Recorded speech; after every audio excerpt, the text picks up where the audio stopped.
માંડલમાં સ્વામીજી મહારાજના 37મા નિર્વાણ દિન ઉત્સવે હજારો ભક્તજનોએ ભાગ લીધો। Story report by Mahendra Gajjar, Mandal. Shri रामचंद्रम शरणम प्रपद्ये, श्री रामदूतम शरणम प्रपद्ये। बोलिए श्री रामचंद्र भगवान की जय, श्री स्वामी जी महाराज की जय। आज માંડલ મુકામે श्री रामानंद सरस्वती जी महाराज की 37મી पुण्यतिथि निमित्ते भजन, भोजन, सत्संग आदिनो कार्यक्रम रखायो, जेमा मोटा भवनाथथी बोटादथी स्वामीजीना निकटवर्ती अने स्वामीजीना कृपापात्र एवा प्रातस्मरणीय परम वंदनीय आत्मानंद सरस्वतीजी महाराजनी सानिध्य छे।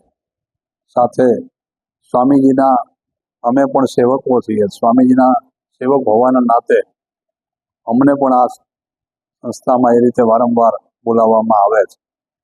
चारीथी पण स्वामीजी हाजर छे।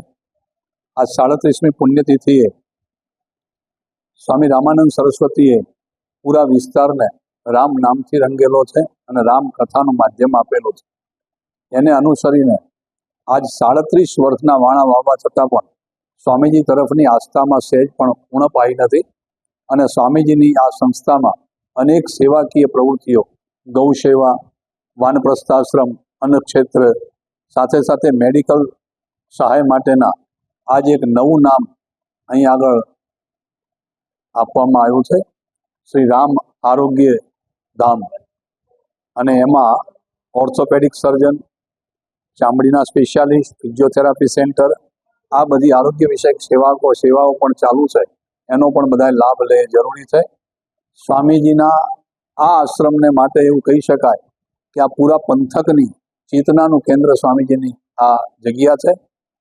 एटले प्रत्येक व्यक्तिने अमारो एक शुभ संदेश छे कि चालती सेवाकीय प्रवृत्तिओमां थाय एटलुं तन मन धनथी मदद करीए अने मदद न करी शकीए तो क्यांय विघ्नरूप न बनीए एवी प्रार्थना। जय श्री राम। सब करो होय सो परम कल्याण, सोई करो अब कृपा निदान।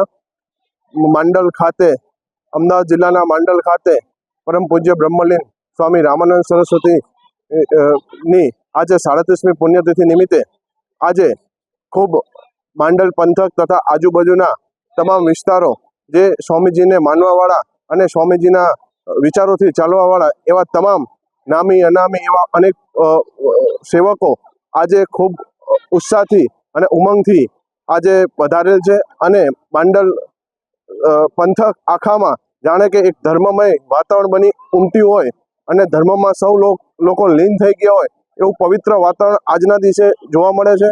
અને જેમ કહેવાય કે સ્વામીજીને ગયાને દેવ થયા અને અનેક વર્ષો વીતી ગયા છે અને દિવસે ને દિવસે જેમ કહેવાય કે એક બીજ વાવીએ અને વટવૃક્ષ બનતું જાય છે, એમ અમારા જેવા નવયુવાનો જે આજે અમે કહી શકીએ કે ભાઈ આજે અમે સ્વામીજીને જોયા નથી પણ સ્વામીજીને જે મહાત્મા સમજીએ છીએ, સ્વામીજીના વડીલો જોડે જે વાતો સાંભળી છે એનાથી અમને ખૂબ પ્રેરણા મળી છે, ખૂબ ઉત્સાહ જાગ્યો છે। અને ધર્મમાં અને નામ સંકીર્તન જે સ્વામીજીનો વિચાર હતો કે સેવા, સંકીર્તન અને સત્સંગ એના વિચારો સાથે આજ અમે પણ જોડાયા છીએ નવયુવાનો।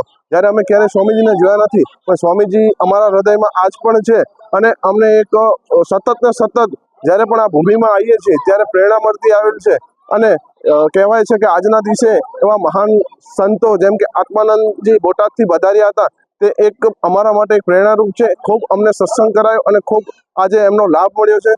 પૂજ્ય શાસ્ત્રીજી પણ આ વધાર્યા હતા, એવા અનેક સંતો વધાર્યા અને એમને સત્સંગ પ્રવચનો કર્યા, જેથી અમે યુવાનો આજે ધર્મ તરફ પ્રેરીએ છીએ। ધર્મ શું છે, સનાતન ધર્મ શું છે તેના વિશે અમને ખૂબ આજે જાણવા મળેલ છે અને આજે અમે જે અમારા જેવા નવયુવાનો એ ખૂબ સેવા ભાવથી જોડાયા છે કે ભાઈ ધર્મની અંદર સેવા કેવી રીતે કરવી, સત્સંગ કેવી રીતના કરવો, એમ એક સરસ મજાનું એમ કહેવાય કે ભાઈ ધર્મમય વાતાવરણ, સેવામય વાતાવરણ મળ્યું છે। અને આ અરસામાં હું એવું માનીશ કે સ્વામીજી ખૂબ રાજી હશે અને સ્વામીજી ખૂબ સત્સંગ અને આખું ગુજરાત ને આખો સમગ્ર દેશ આ પાવન ભૂમિની નોંધ લેશે।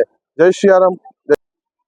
અને આજના પાવન દિવસે સવારે પ્રભાત ફેરી એટલે કે સ્વામીજીની મૂર્તિ લઈ અને આખા ગામમાં પ્રદક્ષિણા ફરીએ છીએ।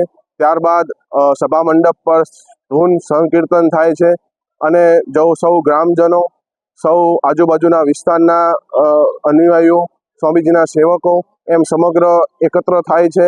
એક સત્સંગનો માહોલ જાગે છે, ધર્મમય વાતાવરણ બને છે અને ખૂબ સરસ આજનો દિવસ એમ કહેવાય કે યાદગારની ઇતિહાસની અંદર રચાયેલો દિવસ એમ માનવામાં આવે છે. અને દિવસે ને દિવસે આ ખૂબ એમ કહેવાય કે મહાત્મય સ્વામીજીનું વધતું જાય છે. સ્વામીજીના અનેક સંકીર્તન કાર્યથી લોકોને ખૂબ સુખાકારી અને પ્રેરણારૂપ બનતા રહે છે અને સ્વામીજીના ખૂબ આશીર્વાદ આપના વિસ્તારના પંથકો ઉપર પડેલા છે.